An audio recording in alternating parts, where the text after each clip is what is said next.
ওকে এদিকে তাহলে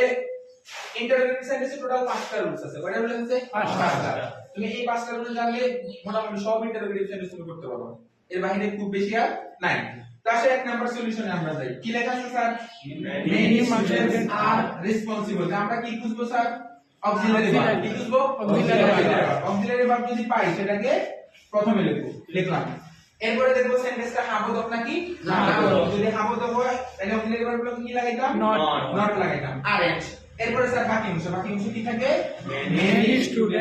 students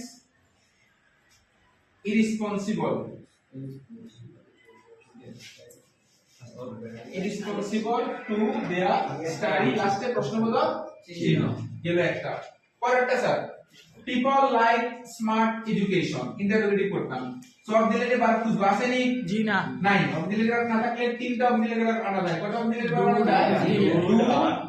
does অথবা did ব্যাপারটা আসলে ইজি তুমি ভার্ব খুঁজবা এই দেখো এখানে যদি লাইক এর সাথে s লাগানো থাকে কি লাগানো থাকে লাইক হলে ডাজ আসবে লাইক হলে কি আসবে ডাজ আসবে এখানে যদি লাইক হয় কি হয় লাইক তাহলে ডিড আসবে যদি লাইকস না লাইক তো না আছে কিটা লাইক মানে কোনটা আসবে ডু আসবে কোনটা আসবে ডু এবং সেন্টেন্সটা হচ্ছে হাবোধক সেন্টেন্সটা কি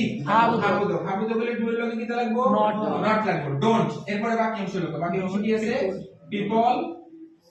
people like স্মার্ট এডুকেশন লাস্টে প্রশ্নবোধক চিহ্ন পরেরটা দেখো everybody wishes to be happy everybody থাকলে তার পরিবর্তে কি লিখবো হু ডাজ নট লিখবো অথবা ডিড নট লিখবো ভার্বের সাথে যদি s লাগানো থাকে তখন আমরা ডাজ নট লিখবো আর পাস্ট টেন্স হলে ডিড নট লিখবো তাহলে এভরিবডি আর এভরিবডি পরিবর্তে কি লিখবো হু ডাজ নট হু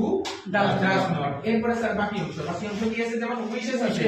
এখানে তোমাকে v1 লিখতে হবে কি লিখতে হবে v1 তার মানে উইশ হবে কি হবে উইশ তাহলে who does not wish to be happy লাস্টে প্রশ্নবোধক চিহ্ন পরেরটা স্যার nobody rule কিসের rule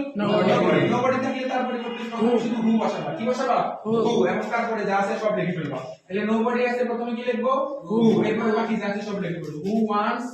him to be the captain শেষটা পরেরটা every mother কি লেখা আছে every mother অর্থাৎ every এর পরে একটা নাউন দেওয়া আছে কি দেওয়া আছে নাউন every এর পরে যদি নাউন দেওয়া থাকে স্যার দেখে নিবা এখানে কি বলবে is there any তাহলে প্রথমে লেখো is there